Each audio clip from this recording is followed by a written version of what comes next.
Bapak sekalian, kita akan memulai kebaktian kita. Kami undang Ibu Bapak untuk bangkit berdiri. Kita akan berdoa.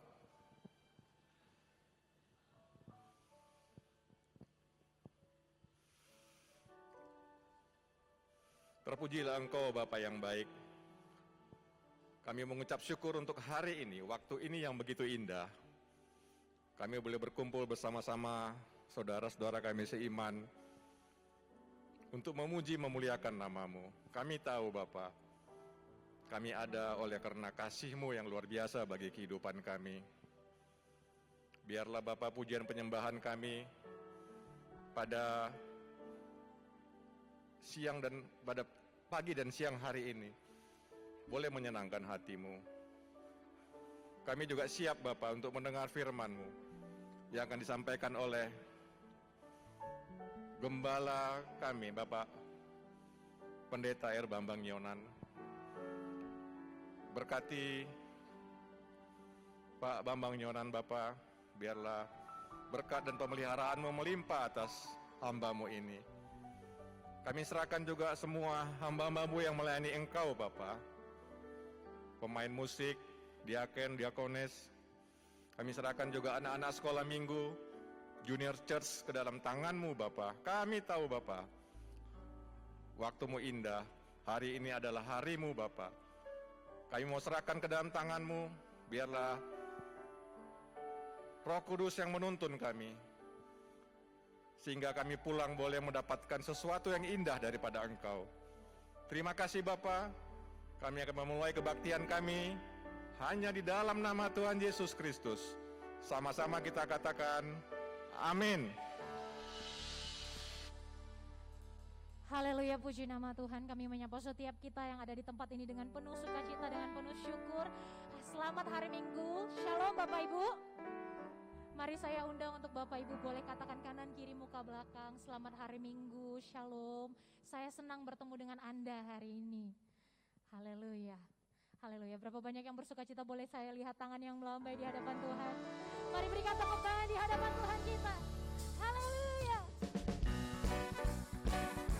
Sama-sama kita tepuk tangan Bapak Ibu. Kita mau merayakan kebangkitan Tuhan yang besar dalam hidup kita, sehingga setiap kita beroleh hidup yang berkemenangan. Mari sama-sama. Pada siapa kau bandingkan perbuatannya yang heran? Katakan, tak ada kerajaannya yang terbesar, tak akan tergoyahkan. Semua musuh pun gemetar mendengar nama-Mu Tuhan. Seorang kemenangan yang percaya, come on. Sungguh tak terhenti, tak ada yang setara denganmu. Hanya Yesus Tuhanlah yang terhebat, yang melebihi dari penguasa di dunia. Kerajaanku dekat. Yang percaya katakan amin. Sama-sama dengan iman semua. Pada siapa kau bandingkan perbuatannya yang heran? Katakan Bapak Ibu. Tak ada. Katakan kanan kiri semua. Kerajaannya yang terbesar, tak akan tergoyahkan. Dengan iman semua. Semua musuh pun gemetar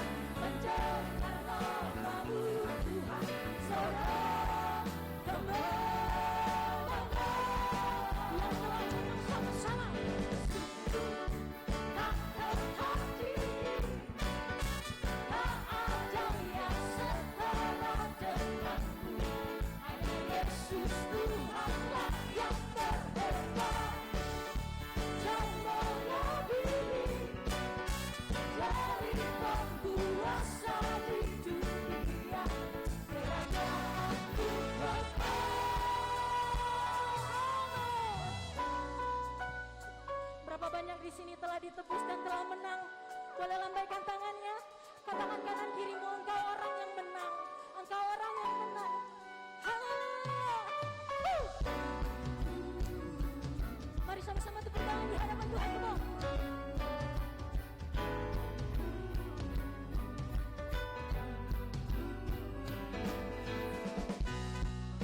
Kami telah melihat kemuliaan-Mu yang besar Tuhan, karya-Mu yang besar ya Tuhan.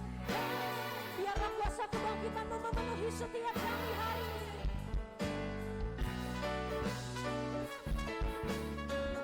Mari sama-sama yang percaya di hadapan Tuhan, dengan iman di hadapan Tuhan katakan,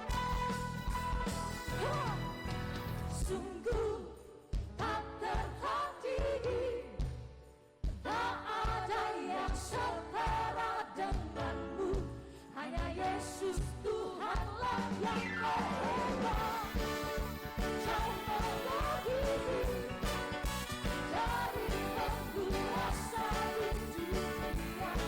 Mari sekali lagi di hadapan Tuhan katakan, sungguh tak tertandingi, tak ada yang setara denganmu, hanya Yesus Tuhanlah yang terhebat, jauh melebihi dari penguasa di dunia. Kerajaan-Mu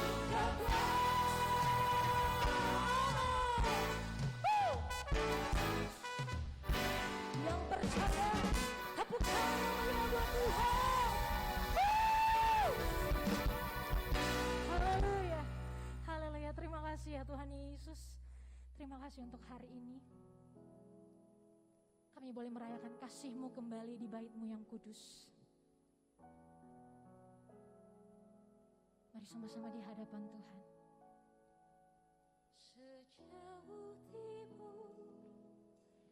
dari barat, Engkau membuang dosaku. Tiada Kau ingat lagi pelanggaranku.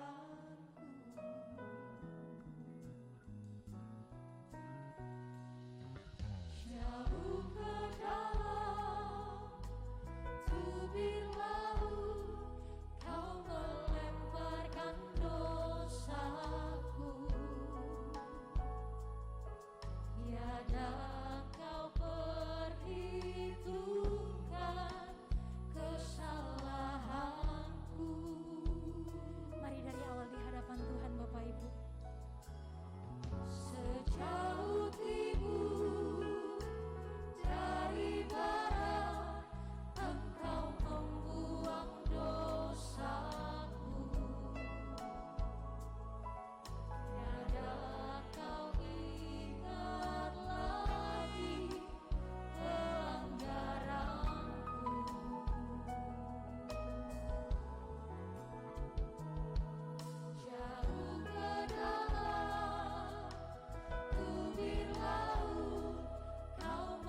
bisa menyatakan di hadapan Tuhan. Betapa besar kasih pengampunanmu Tuhan. Tak kau pandang hijau hati yang hancur.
Kepadamu ya Tuhan,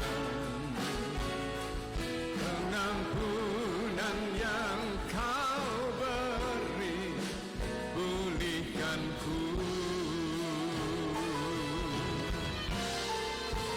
Betapa besar kasih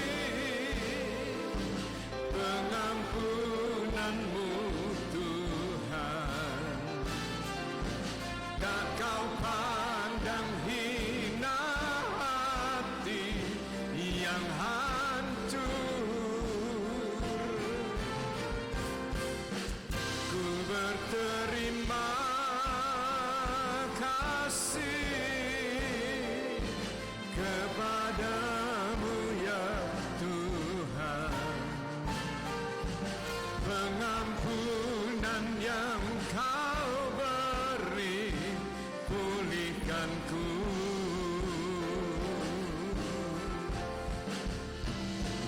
Pengampunan yang Kau,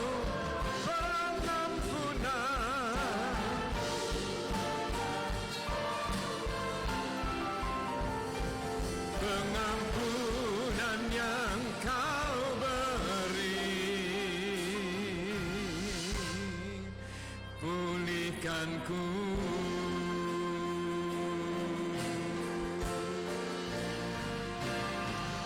Mari kita berikan tepuk tangan yang meriah buat Tuhan.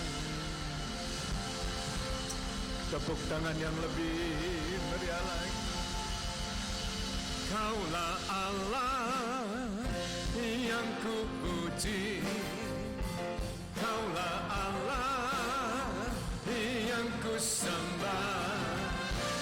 Kemuliaan bagimu di tempat maha tinggi. Kemuliaan bagimu di tempat maha tinggi.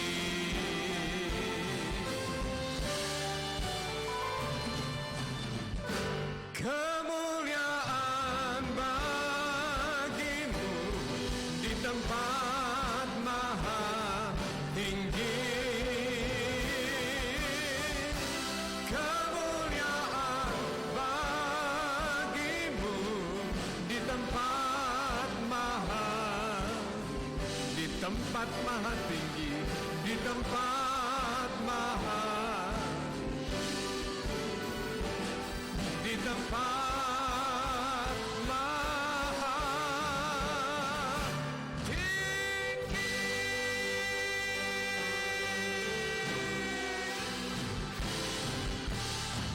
Bagimu ya Tuhan untuk selama-lamanya.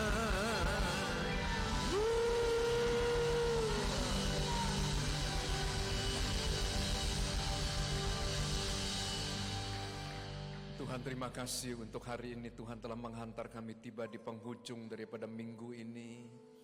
Dan sebentar kami akan tinggalkan hari-hari ini dan kami akan masuk ke dalam hari yang baru, yang belum pernah kami lalui sebelumnya. Dan kami berdoa, sebagaimana Tuhan berjalan bersama dengan kami di hari-hari yang telah berlalu, kami berdoa kiranya Tuhan berkenan untuk memegang tangan kami. Engkau akan mengajak kami berjalan untuk boleh menyaksikan perbuatan-perbuatan tangan-Mu yang ajaib, karya-Mu yang luar biasa dalam hidup kami.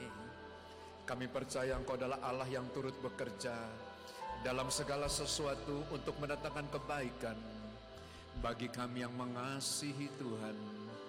Dan pagi hari ini kami tidak datang dengan tangan yang hampa, tapi masing-masing kami datang dengan membawa korban ucapan syukur yang mengalir dari hati kami yang paling dalam. We thank you and we thank you, Lord. We thank you for your goodness. We thank you for your mercies. Oh ya rala batakara lamatur ya rala marama. Saudara, mari kita buka kedua tangan kita sebagai tanda kita membuka hati dan ucapkan syukur. Terima kasih, kami bersyukur.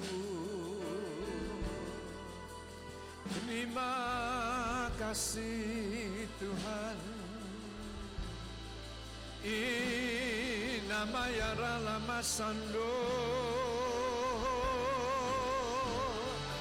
Haleluya, haleluya, haleluya. Hiarala matakara labo. Hinama yarala mosandi. Haleluya. Hiarala matur yarala mosandi yarala bo.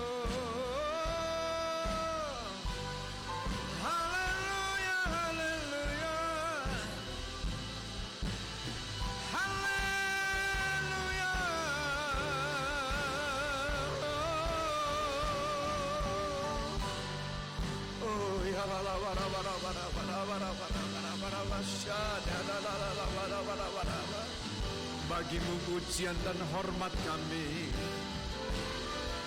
bagimu ya Tuhan sembah kami.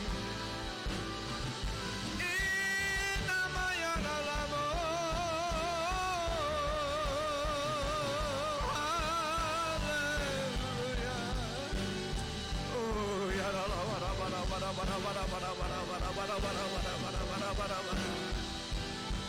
we bless you and we bless you, Lord. Oh ya saat ini kami berdoa ya Tuhan, sucikan dan kuduskan kami, kesalahan kami, dosa kami, pelanggaran-pelanggaran kami. Basuh kami dengan darah-Mu yang kudus.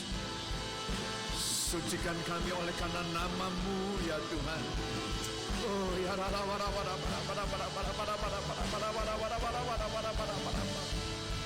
kami berdoa untuk pemerintahan daripada Bapak Presiden Joko Widodo dan Pak Maruf Amir. Kami berdoa ada perdamaian antara kepresidenan dengan partai yang ada. Kami berdoa untuk masalah minyak goreng. Kiranya Tuhan, Engkau akan mengirimkan damai-Mu dan sejahtera-Mu. Engkau menerangi hamba-hamba-Mu dengan terang daripada wajah-Mu yang memberikan damai dan sejahtera. Oh ya Allah, dan kami berdoa, biarlah orang-orang yang ingin mengambil keuntungan dalam hal ini, kami batalkan. Kami patahkan setiap siasat dalam nama Tuhan Yesus. Dalam nama Tuhan Yesus. Dan kami mohonkan ya Tuhan, anugerah-Mu turun dengan berlimpah-limpah. Oh ya Allah, dan kami berdoa untuk TNI dan Polri. Kami berdoa ya Tuhan untuk lembaga peradilan dan kejaksaan. Kiranya Tuhan akan memakai hamba-hambamu ini sebagai alat dalam tanganmu untuk menegakkan keadilan dan kebenaran. Biarlah rohmu yang akan mengurapi hamba-hambamu. Kami juga berdoa untuk para eksekutif, mulai dari presiden, gubernur, bupati dan wali kota. Engkau melawat hamba-hambamu ini ya Tuhan. Engkau memberikan perlindungan buat hamba-hambamu ini. Biarlah terang daripada firman-Mu yang akan menerangi perjalanan pemimpin-pemimpin bangsa kami. Engkau akan menarik pemimpin bangsa kami untuk berjalan dalam kebenaran-Mu yang akan mendatangkan kesejahteraan dan kedamaian bagi bangsa negeri ini. Kami berdoa buat anggota-anggota legislatif, mulai dari anggota-anggota MPR, DPR, dan DPRD. Tuhan, Kau memberikan hikmat kebijakan untuk membangun kota, untuk membangun daerah tempat di mana hamba-hamba-Mu melayani. Dan saat ini hamba-Mu berdoa bagi gereja-Mu di tempat ini. Tuhan, Kau memberkati rumah tangga demi rumah tangga. Engkau memberikan rumah tangga yang harmonis. Suami mengasihi istri, istri tunduk pada suami dan anak-anak, taat kepada orang tua. Engkau memberkati ya Tuhan pekerjaan, pelayanan, perjalanan. Tuhan yang menjadikan setiap kami berhasil dan beruntung. Engkau menyembuhkan kami yang sakit. Engkau menghiburkan kami yang susah. Engkau memberikan kekuatan dan pengharapan baru bagi kami yang putus asa dan berbeban berat. Dan hamba-Mu berdoa, ya Tuhan, Kau melepaskan kami daripada segala ikatan. Kau membawa kami ke padang yang berumput hijau dan ke air yang tenang. Kau menyegarkan jiwa kami. Jesus, Jesus.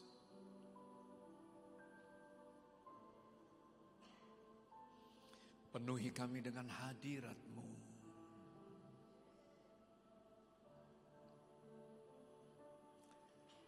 Dengan diri-Mu sendiri ya Tuhan. Oh ya Allah watakarala masyadara.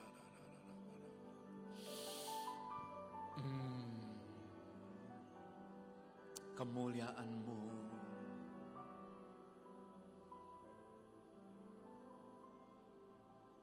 urapi kami. Bukakan pintu-pintu kebenaran buat kami. Dan urapi hamba-Mu sekali lagi. Dalam nama Tuhan Yesus, mari yang diberkati bersama dengan saya katakan, amin. Mari kita berikan tepuk tangan yang meriah, haleluya. Silakan duduk Bapak Ibu, saya ucapkan selamat Paskah dan Tuhan kiranya memberkati kita semuanya. Mari kita akan membuka Alkitab kita dan kita akan melihat dari kitab Filipi pasal yang ketiga dan kita akan membaca ayat yang ke-10 sampai dengan ayat yang ke-11. Kitab kepada jemaat yang ada di Filipi ditulis oleh Rasul Paulus, yaitu seseorang yang sangat menguasai hukum-hukum yang ada dalam perjanjian lama. Dan bukan hanya itu saja, tapi Rasul Paulus juga adalah orang yang dipakai oleh Tuhan untuk menulis 8 kitab yang ada dalam perjanjian baru. Dengan kata lain, dia adalah ahli di dalam perjanjian lama dan dia juga sangat menguasai hukum kasih karunia yang ada dalam perjanjian baru.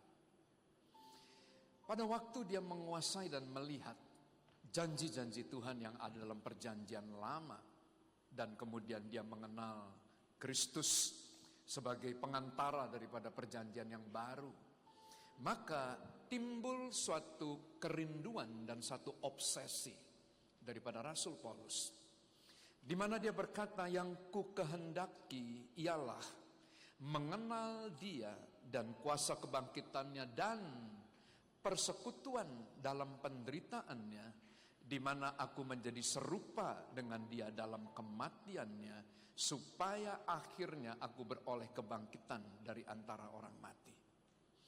Nah, Bapak Ibu yang dikasihi oleh Tuhan, tidak ada satu pemimpin agama yang pernah mengalami kebangkitan daripada orang mati. Karena kematian dan kubur merupakan terminal akhir daripada kehidupan manusia. Sehebat apapun, prestasi sebesar apapun yang pernah dicapai oleh tokoh-tokoh sejarah, semuanya akan berakhir di satu tempat yang bernama dunia orang mati, atau kita kenal sebagai tanah di mana nanti kita akan dikuburkan. Kalau Anda ingin melihat kekayaan yang sesungguhnya ada dalam dunia ini, maka kekayaan itu ada di dalam dunia orang mati. Oleh karena ada berapa banyak mimpi, ada berapa banyak potensi yang belum mencapai puncaknya dan kemudian harus berhenti di dalam dunia orang mati. Paulus berkata, jika ibadah kita, jika iman kita tidak disertai dengan kuasa kebangkitan, maka semuanya sia-sia. Apa yang kita lakukan hari ini sia-sia. Kepercayaan kita kepada Tuhan Yesus tanpa kebangkitan itu juga sia-sia. Nah, bagaimana kita bisa mengalami kuasa kebangkitan dalam hidup ini? Maka Rasul Paulus berkata, satu-satunya jalan supaya kita ikut dibangkitkan bersama-sama dengan kuasa kebangkitan Kristus, maka kita harus menyatukan diri dalam penderitaannya di atas kayu salib. Saudara, gereja biasanya hanya melihat dari satu sisi saja, yaitu sisi di mana kalau kita ikut Tuhan, maka Tuhan yang kaya rela menjadi miskin supaya oleh karena kemiskinan kita diperkaya. Tidak salah. Kita senang dengan khotbah. Jika kita menerima Tuhan sebagai Tuhan dan Juru Selamat, maka Tuhan akan memberikan hidup kepada kita dan hidup yang berkelimpahan. Gak salah. Tetapi Alkitab juga mengajarkan Tuhan tidak memanggil kita hanya untuk memperoleh berkat dan diberkati saja. Tuhan juga panggil kita untuk menderita bersama-sama dengan Dia. Bisa katakan amin? Oleh sebab itu, kata kekristenan atau pengikut Kristus diterjemahkan seperti ini. Barang siapa yang ingin menjadi pengikut Kristus, dia harus memikul salibnya dan menyangkal dirinya setiap hari. Ngapain kita kemudian pikul salib? Orang yang mikul salib, satu waktu dia akan mencapai bukit Golgota dan dia akan mati di atas kayu salib itu. Itulah kekristenan. Nah, Bapak Ibu yang dikasihi oleh Tuhan, tanpa kita kemudian mau menderita bersama-sama dengan Kristus, percayalah, kita tidak mungkin mengalami kuasa daripada kebangkitan Kristus. Dan kalau kita tidak menikmati itu, kita tidak mengalami itu, maka lebih baik kita tidak perlu beribadah, karena ibadah kita akan sia-sia. Nah, oleh sebab itu, Paulus mengajarkan kepada anak rohaninya yang bernama Timotius. Di dalam 2 Timotius pasal yang ketiga ayat yang ke-12, maka Paulus berkata seperti ini. Memang setiap orang yang mau beribadah di dalam Kristus Yesus akan menderita apa, saudara? Katakan bersama dengan saya lebih keras lagi apa? Nah, katakan sebelah kiri kanan Anda akan dianiaya. Nah, kan mulai gini-gini aja.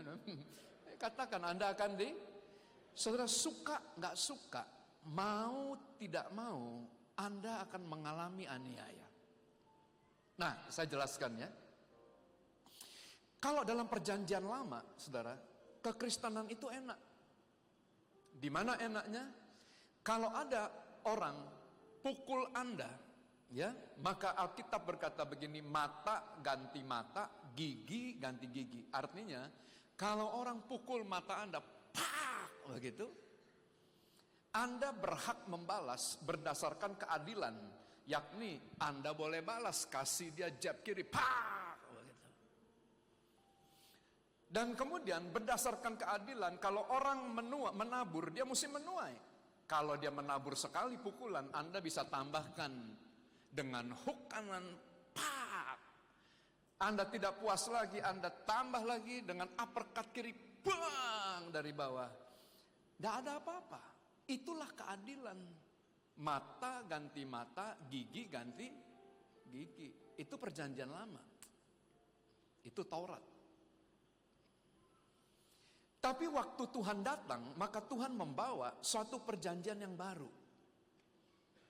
Nah, perjanjian yang baru mengajarkan dan menyempurnakan hukum yang lama yang ada dalam perjanjian lama. Di mana Tuhan berkata begini kepada murid-muridnya, kalau ada orang yang menampar pipi kiri kamu, ditampar nih, pak, apa yang kamu mesti lakukan? Halo?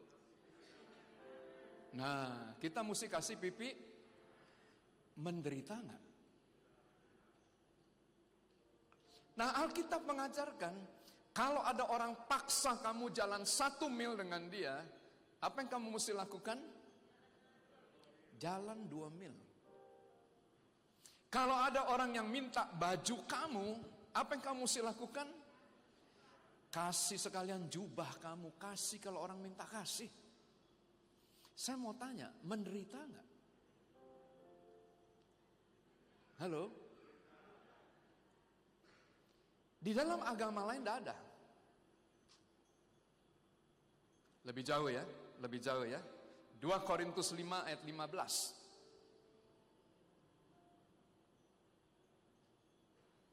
Pada waktu kita menerima kebangkitan daripada Kristus dari antara orang mati, maka kita tidak hidup untuk diri kita sendiri.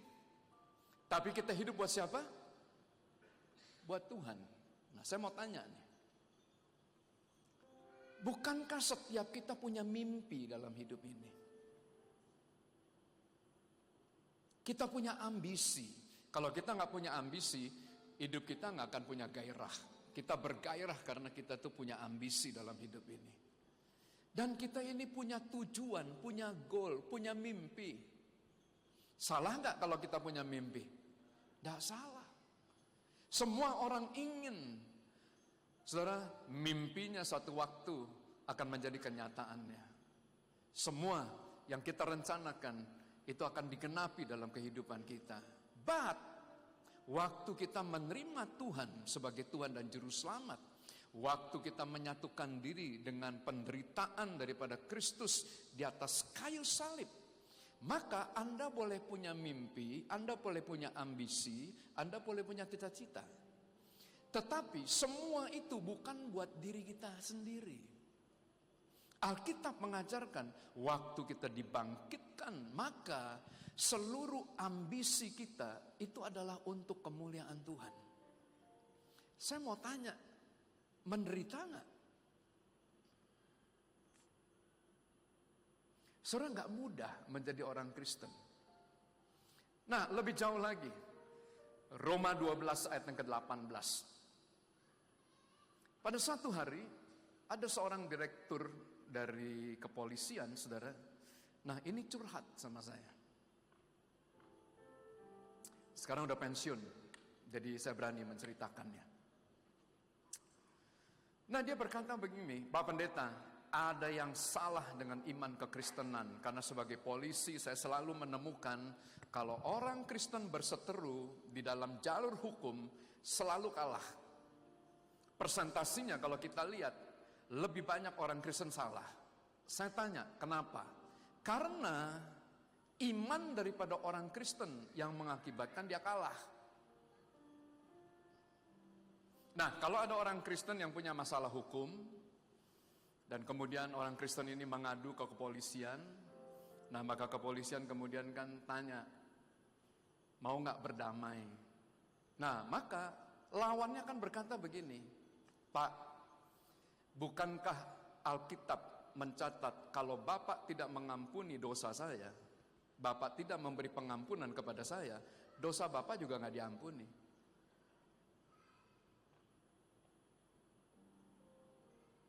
Nah, belum kemudian ya, yang lain lagi. Roma 12 berkata, sedapat-dapatnya kalau hal itu bergantung kepadamu, hiduplah dalam perdamaian dengan semua orang.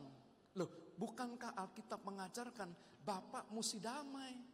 Kalau Bapak nggak damai, di mana Bapak beribadah? Dan direktur polisi ini berkata, bagaimana bisa menang dengan iman yang seperti ini? Bapak Ibu yang dikasih oleh Tuhan, itulah panggilan untuk menderita. Mengapa? Kita lihat.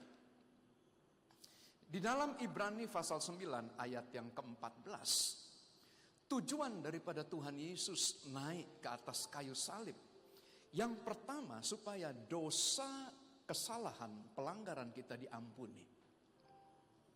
Dan tujuan daripada Kristus mengampuni dan menguduskan kita, mengampuni kesalahan-kesalahan kita, supaya kita dapat beribadah kepada Allah yang hidup. Tahukah Anda bahwa fondasi daripada ibadah kita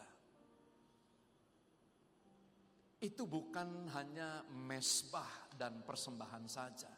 Enggak. Yang menjadi fondasi daripada ibadah kita itu adalah darah Kristus yang mahal.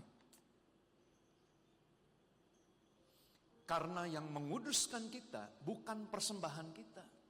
Yang menguduskan kita itu adalah darah anak domba itu. Sehingga, nah kita bisa berkata, bukan dengan barang fana Kau membayar dosaku, dengan darah yang mahal, tiada noda dan celah. Bukan dengan emas perak Kau menebus diriku, oleh segenap kasih dan pengorbananmu, ku telah mati dan tinggalkan cara hidupku yang lama. Semuanya sia-sia dan tak berarti lagi. Hidup ini ku letakkan pada mezbah-Mu ya Tuhan. Jadilah padaku seperti yang Kau ingini. Saudara dikasih oleh Tuhan, mari kita akan lanjutkan Ibrani pasal yang ke-8 ayat yang kedua. Ibrani 10 ayat yang ke-19 dan ayat yang ke-20. Waktu Tuhan naik ke atas kayu salib, maka tercatat pada jam 3 sore, tirai daripada bait Allah terbelah dua, dari atas sampai ke bawah. Sehingga tirai yang memisahkan antara ruang Maha Kudus dengan ruang kudus terbuka. Dan Alkitab mencatat, Allah selalu hadir di tempat yang Maha Kudus. Dan tidak ada orang yang boleh masuk ke sana kecuali satu orang saja, yaitu Imam Besar Agung. Tapi pasca kematian Kristus di kayu salib, maka jalan menuju ke tempat yang maha kudus itu terbuka. Dari mana kita tahu? Ibrani 10. Karena Alkitab mencatat, jadi saudara-saudara, oleh darah Yesus kita sekarang penuh keberanian dapat masuk ke dalam tempat kudus. Karena Tuhan telah membuka jalan yang baru dan yang hidup bagi kita melalui tabir, yaitu dirinya sendiri. Gak apa-apa, ada banyak diaken yang bisa urus. Nah, Bapak Ibu yang dikasih oleh Tuhan, tahukah Anda bahwa jalan untuk menuju ke tempat yang maha kudus, tempat di mana Tuhan berada, itu terbuka oleh karena darah anak domba. Jadi tanpa darah, maka tidak mungkin kita bisa bertemu dengan Bapa. Ibadah kita, penyembahan kita, persembahan kita hanya mentok sampai dengan di sini saja. Dalam gedung yang kemudian dibungkus dengan tembok dan tidak bisa kemudian sampai kepada tahta Tuhan. Tetapi pada waktu kita mau berdamai satu dengan yang lain, kita mau saling mengampuni satu dengan yang lain, maka apa yang terjadi? Doa, pujian, penyembahan, persembahan Anda itu akan masuk sampai ke tempat yang maha kudus, tempat di mana Tuhan itu ada. Dan Tuhan berjanji, aku bertahta di atas pujian daripada umatku. Waktu kita memuji Dia, maka Dia hadir di atas pujian kita. Waktu pujian, penyembahan, dan persembahan kita sampai ke tahta Tuhan, maka Wahyu pasal 5 dan Wahyu pasal 8 mencatat, surga akan merespon. Bagaimana cara surga merespon? Maka surga akan merespon dengan api yang turun dari surga. Dan api ini akan menguduskan kita.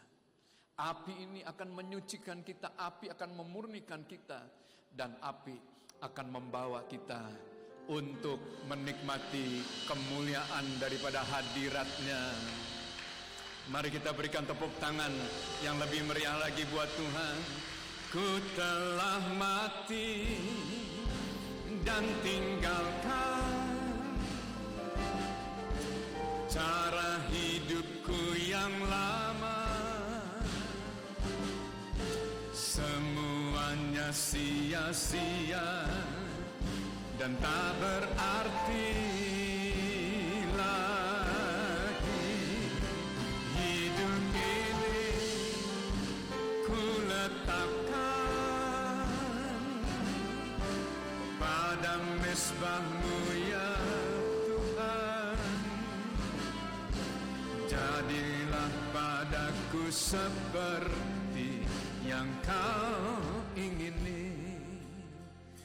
Nah, oleh sebab itu, waktu Tuhan bersama-sama dengan murid-muridnya, maka Tuhan Yesus mengajar, jika kamu ingin datang mempersembahkan korban di atas mezbahku, kata Tuhan, tapi kamu ingat, kamu punya ganjelan satu dengan yang lain, maka tinggalkan mezbah ini, pergi berdamai dulu dengan orang yang punya kamu, yang kepadanya kamu tuh punya masalah. Setelah itu baru kamu kembali datang mempersembahkan korban.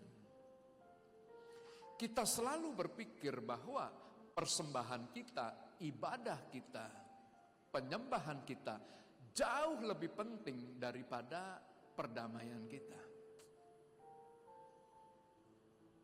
Kita mempertahankan marwah kita. Kalau tak sama kau, tak sama aku, biarlah sama si. Yang penting, saudara, kalau Anda lakukan itu, percayalah, ibadah kita gak bisa sampai ke tahta Tuhan. Dan kalau ibadah gak sampai ke tahta Tuhan, pertanyaannya, buat apa kita ibadah? Apa untungnya buat kita? Oleh sebab itu Paulus berkata, jika kuasa kebangkitan itu tidak ada di dalam kamu, sia-sialah iman kamu, sia-sialah ibadah kamu. Saya berdoa saudara, biarlah pada waktu sangkakala Allah ditiup, tidak ada seorang pun dari antara kita yang tertinggal. Biarlah kita akan diangkat menjemput Tuhan di awan-awan yang permai, yang mau betapa besar kasih pengampunanmu Tuhan. Tak kau pandang hina hati yang hancur. Ku berterima kasih kepadamu ya Tuhan. Pengampunan yang kau beri, pulihkanku. Setiap tahun saya tidak bosan-bosannya untuk kembali ke tanah perjanjian, untuk beribadah di tanah perjanjian. Pada suatu hari, saya ingat istri daripada seorang direktur daripada PTP bertanya ke saya, Pak Pendeta, bukankah Tuhan itu omnipresence? Dia maha hadir, dia ada di mana-mana. Bukankah Tuhan juga mengajar kalau kita berdoa, masuk kamar, orang gak perlu tahu, kunci kamar, Tuhan nanti dengar doa kita dalam kamar. Dan ibu ini pendoa.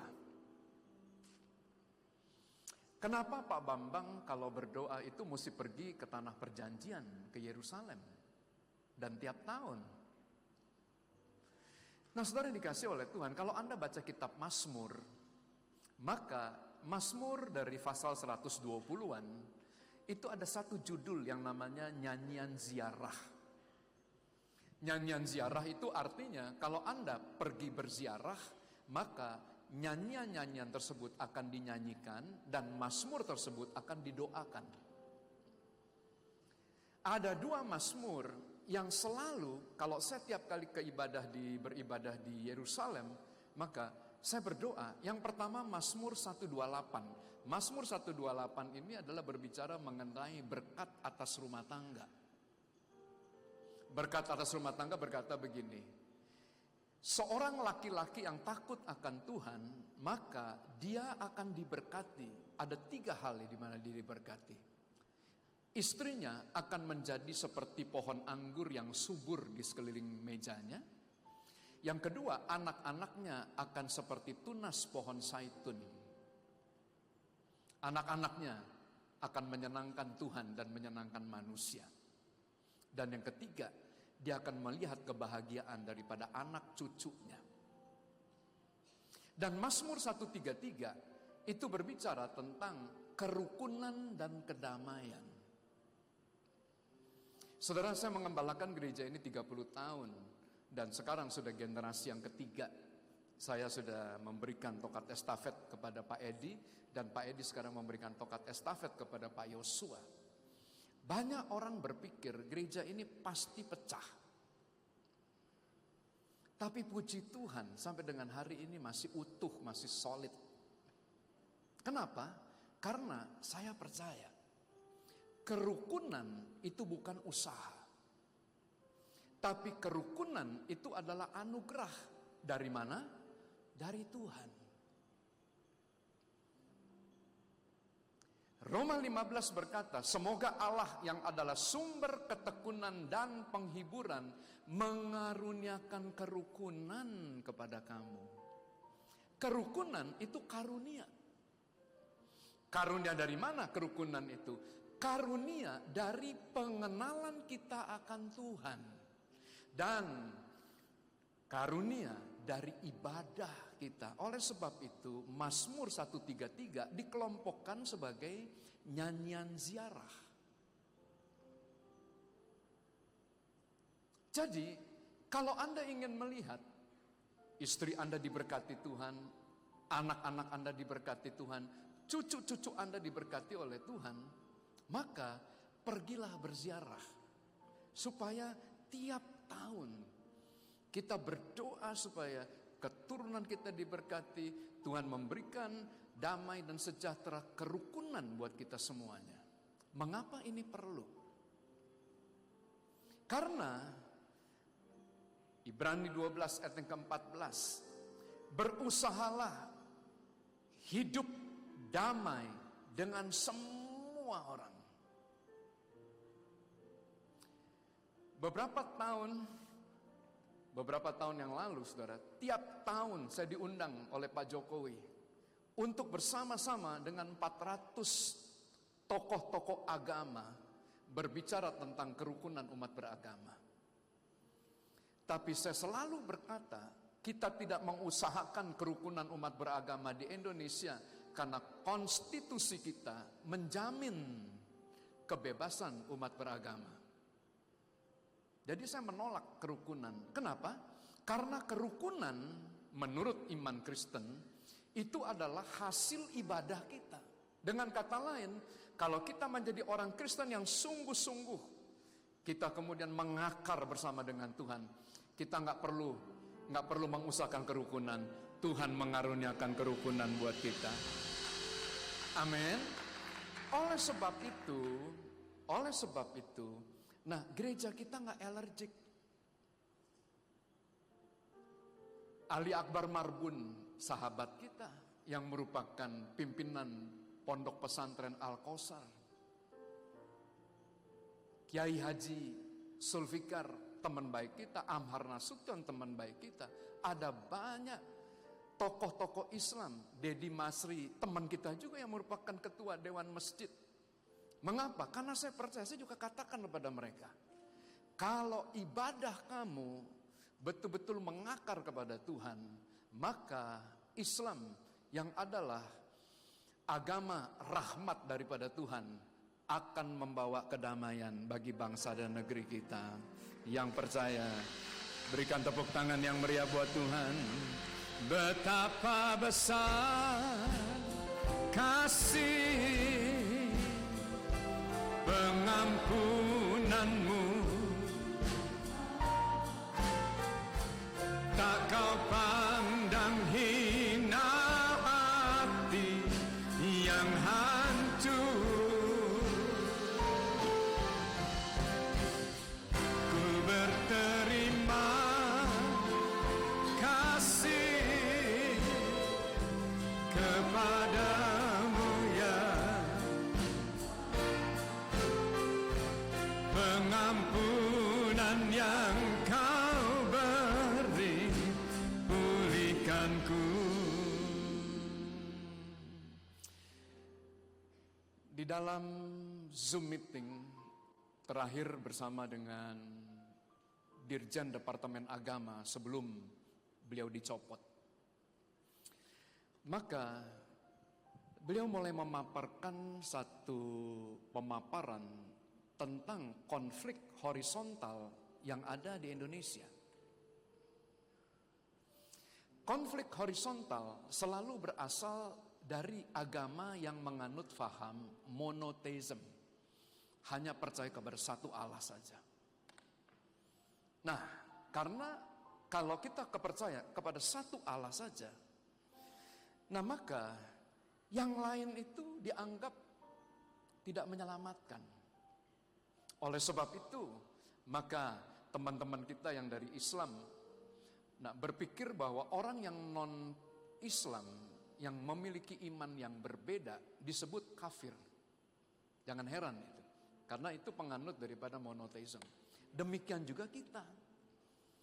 Jadi pada waktu disampaikan dalam pertemuan kerukunan umat beragama, bahwa agama Islam adalah agama yang radikal. Saya berkata, Kristen pun radikal, Pak.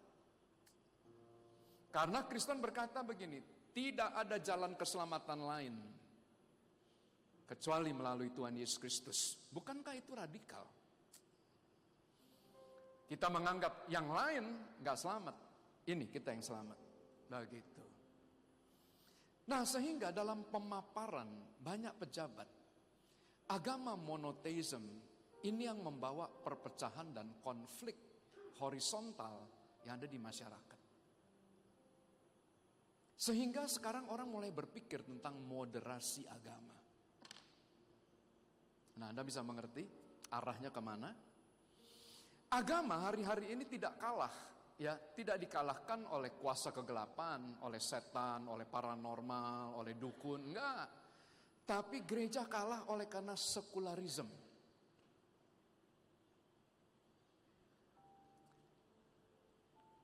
Bulan lalu saya bicara itu. Nah, Bapak Ibu yang dikasih oleh Tuhan, sehingga gereja malu untuk menyatakan Yesus itu Tuhan. Di medsos, orang bertanya, mana buktinya Yesus itu Tuhan, Yesus itu Allah. Buat kami, dia nabi. Nah, saya cerita. Waktu Tuhan bersama-sama dengan murid-muridnya berada di Caesarea Filipi, itu di kaki daripada Gunung Hermon. Nanti kalau Anda pergi, saya akan ajak Anda lihat, karena itu tempatnya bagus sekali. Karena airnya, sungainya, itu berasal dari salju yang mencair di musim panas. Sehingga airnya sangat bening, jernih, dingin, dan segar. Bisa langsung diminum. Di sana maka Tuhan bertanya kepada murid-muridnya, kalau menurut kamu saya ini siapa, kata Tuhan. Maka semua murid berkata, kamu adalah nabi. Nah, inilah yang merupakan pengertian daripada banyak orang bahwa Yesus itu nabi. Tapi tiba-tiba Petrus bangkit dan Petrus berkata, engkau adalah Mesias, anak Allah yang hidup. Petrus mengenal Tuhan bukan sebagai nabi, tapi dia mengenal Tuhan sebagai Allah. Di mana perbedaannya? Di sini, Pak, perhatikan.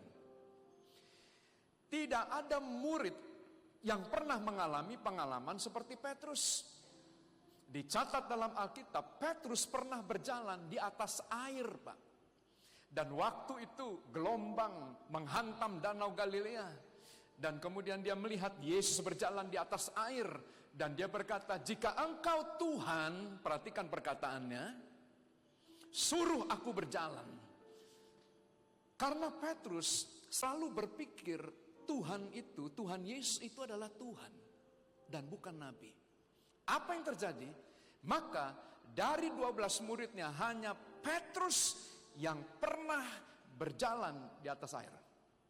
Anda bayangkan kalau Anda pernah berjalan di atas air, satu waktu Anda cerita kepada anak dan cucu Anda akan berkata, opung kamu itu pernah jalan di atas air bersama dengan Tuhan. Disaksikan oleh murid-murid yang lain. Tanya aja tuh sama opung Yakobus, sama opung Andreas. Dia pernah lihat opungmu ini loh jalan di atas air. Gak ada yang pernah mengalami anak yang mati di Yope dibangkitkan oleh Petrus. Murid yang lain tidak pernah melakukan itu. Dan tidak ada murid yang pernah mengalami dia jalan, bayangannya kena orang sakit dan orang sakit sembuh. Saudara, dengar, setiap kita punya ukuran iman dan Tuhan akan melakukan segala sesuatu menurut iman kita. Ingat, tiap kali kalau orang disembuhkan, maka Tuhan berkata, jadilah sesuai dengan imanmu. Jadi kalau iman kita percaya Yesus itu adalah nabi, Anda hanya jadi messenger. Anda hanya tahu ya firman Tuhan, tapi Anda tidak melihat mukjizat karena Anda tidak pernah mengenal dia sebagai Allah. But kalau Anda tidak malu mengakui Yesus itu Tuhan, maka apa yang terjadi? Dia akan menunjukkan bahwa dia Tuhan. Yang mustahil buat Anda tidak akan mustahil buat dia. Bisa katakan amin. Betapa besar kasih pengampunanmu tak kau pandang hina hati yang hancur.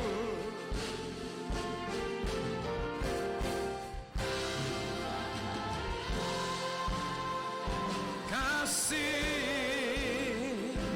kepadamu ya, pengampunan yang kau beri. Saya kira saya mesti baca ayat ini. 1 Korintus 8 ayat yang ke-5 sampai dengan ayat yang ke-6.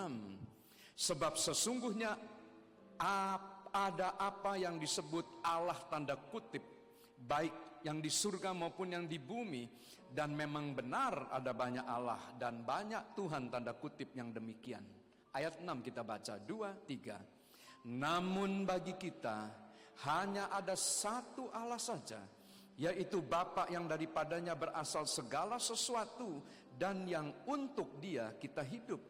Dan satu Tuhan saja, yaitu Yesus Kristus yang olehnya segala sesuatu telah dijadikan dan yang karena Dia kita hidup. Jangan malu mengakui Yesus itu Tuhan.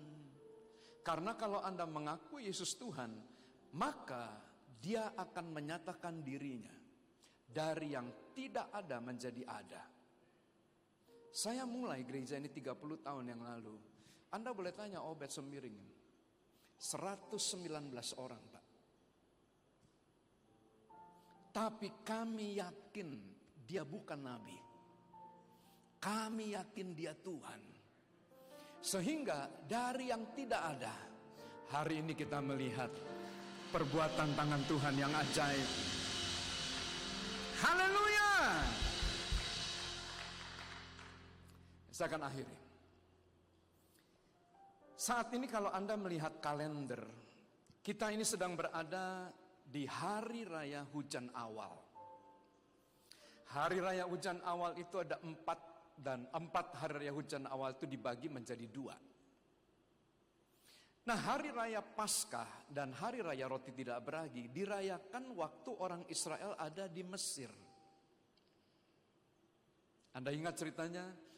Pada malam mereka mengadakan ibadah Paskah dengan roti tidak beragi. Mereka makan sambil berdiri, terburu-buru karena Tuhan pada pagi hari membawa mereka keluar dari Mesir menuju ke tanah Kanaan. But 2 hari raya yang terakhir, yaitu hari raya buah sulung dan hari raya 7 minggu, dirayakan bukan di Mesir, tapi dirayakan di tanah Kanaan. Tuhan ini berkata kepada Israel begini, aku akan membawa kamu keluar dari Mesir ke tanah Kanaan, tanah yang berlimpah-limpah susu dan madunya. Tapi kamu ingat, kalau kamu sudah tiba di sana, kamu mengolah tanah itu, kamu memperoleh hasilnya, maka kamu harus merayakan hari raya buah sulung, first fruit. Atau dalam Alkitab dikenal sebagai hari raya buah bungaran. Jadi kalau Anda bertemu dengan hari raya buah bungaran, itu artinya adalah hari raya buah sulung atau first fruit. Ya, nanti Anda bisa baca dalam Alkitab bahasa Inggrisnya. Nah, kalau kita melihat lebih jauh lagi, maka hari raya buah sulung hasilnya untuk para imam. Tapi kalau hari raya 7 minggu, hasilnya untuk janda dan orang miskin. Anda masih ingat kisah tentang Rut?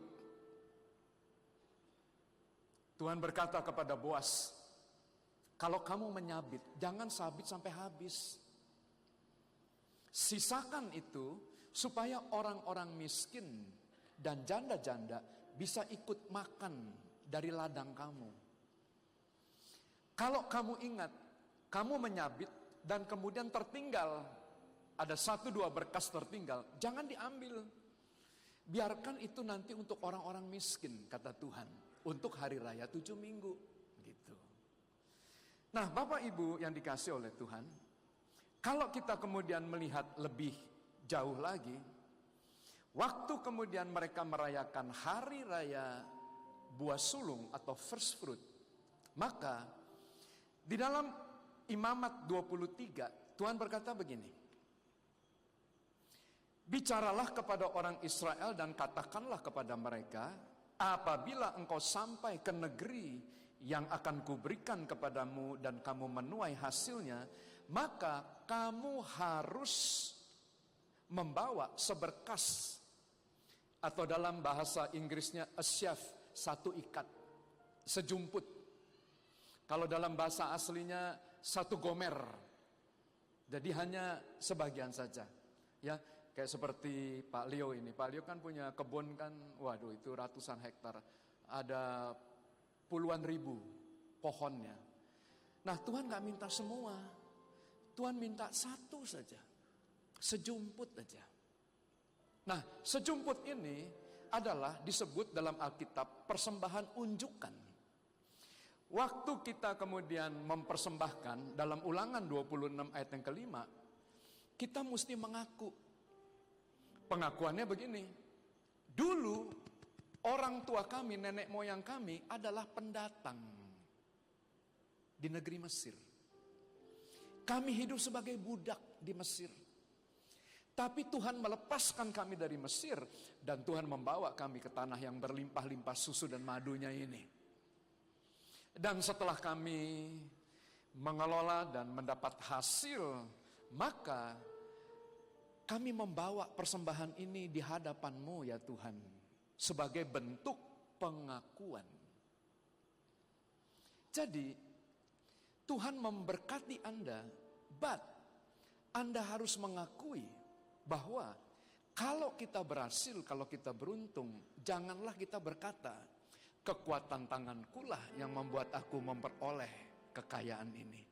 Tapi haruslah kita berkata, Tuhan yang memberkati saya dengan maksud meneguhkan perjanjian yang pernah diikrarkannya kepada nenek moyang kami. Amin. Tuhan hanya perlu pengakuan kita. Apa yang terjadi pada waktu kita mau mengakui? Maka Amsal pasal 3 ayat 5 dan 6 berkata, percayalah kepada Tuhan dengan segenap hatimu dan janganlah kamu bersandar kepada pengertianmu sendiri. Akuilah dia dalam segala lakumu, maka ia akan meluruskan jalanmu. Nah, dengar.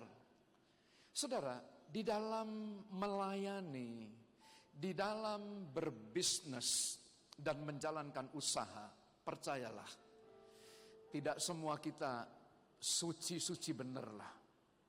Mesti ada miring-miringnya, mesti ada kesalahan yang kita lakukan karena kita belum sempurna. Tapi Tuhan janji,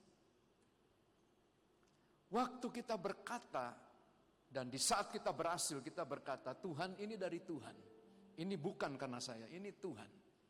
Maka Tuhan akan meluruskan jalan kita. Waktu Tuhan meluruskan jalan kita, Amsal pasal 3 ayat 10, saya nggak masukkan di sini. Maka Tuhan janji, lumbung-lumbungmu akan penuh dengan berlimpah-limpah, bejana-bejana pemerahanmu akan meluap dengan air buah anggurnya. Betapa besar kasih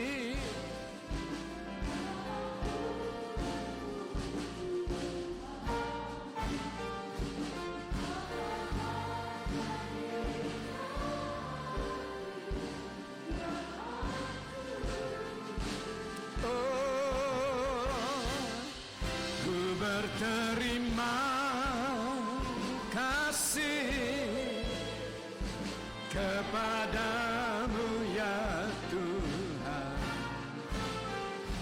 pengampunan yang kau beri pulihkanku. Saya akan akhiri di sini. Roma 11 ayat yang ke-16. Jikalau roti sulung adalah kudus, maka seluruh adonan kudus. Jikalau akar adalah kudus, maka cabang-cabangnya kudus. Buah sulung itu tidak berbicara tentang penuaian saja, tapi buah sulung berbicara tentang kebangkitan Kristus dari antara orang mati sebagai yang sulung. Dari mana? 1 Korintus 15:23.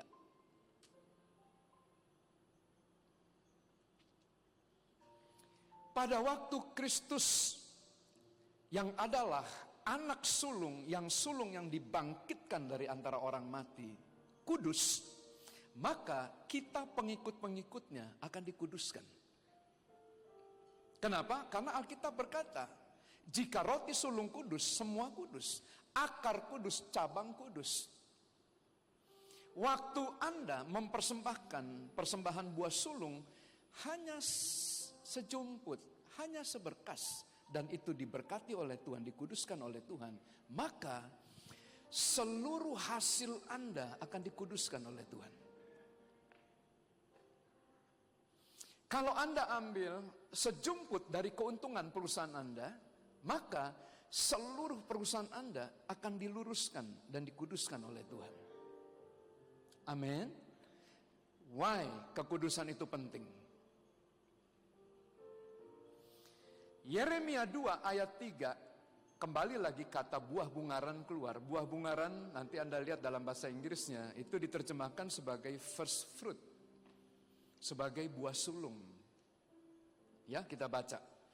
Ketika itu Israel kudus bagi Tuhan sebagai buah bungaran dari hasil tanahnya. Semua orang yang memakannya menjadi bersalah, malapetaka menimpa mereka. Demikian firman Tuhan. Nah, dengar. Waktu Israel keluar dari tanah Mesir, mereka keluar sebagai budak, Pak. Tidak mampu berperang, tidak bisa berperang. Bisanya buat batu bata. Tapi 40 tahun mereka tinggal di padang gurun berhadapan dengan bangsa-bangsa. Israel tidak pernah dikalahkan kecuali waktu mereka makan perpuluhan itu, dikalahkan dengan orang enak. Tapi sisanya, maka mereka tidak pernah terkalahkan dan dikalahkan. Mengapa?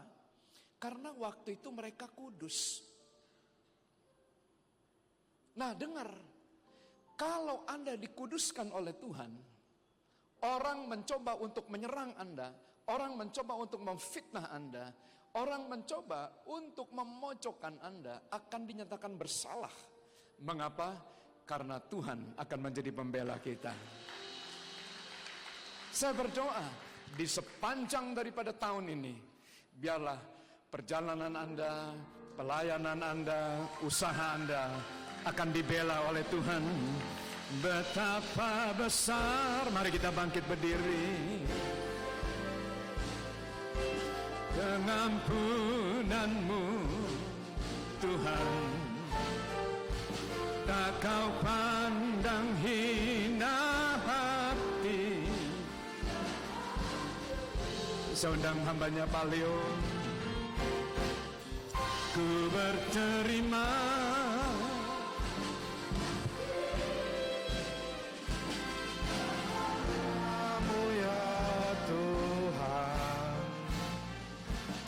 pengampunan yang Kau beri, pulihkanku.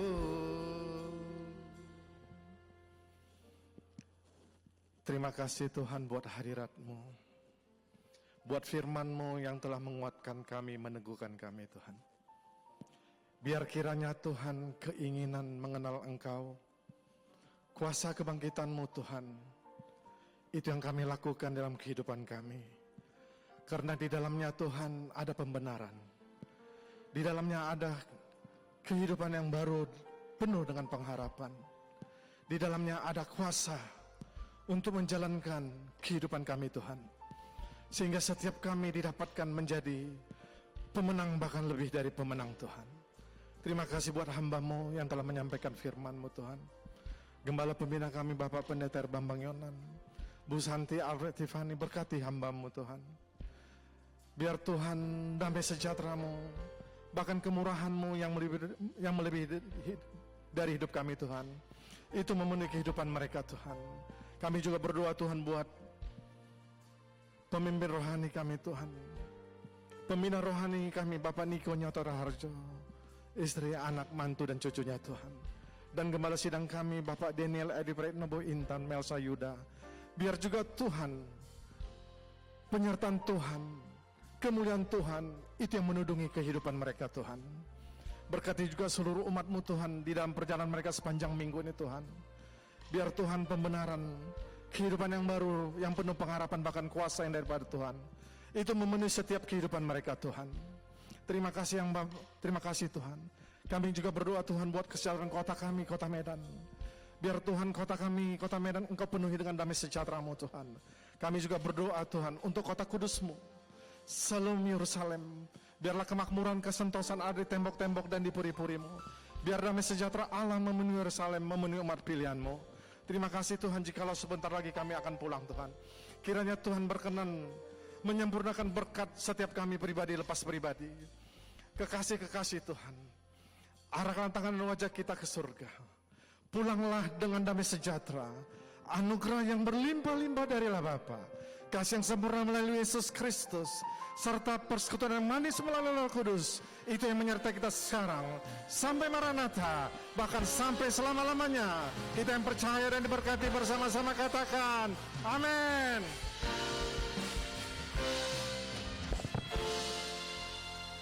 Sekali lagi selamat hari Minggu Bapak Ibu yang terkasih. Selamat menikmati kebaikan dan kemenangan yang daripada Tuhan.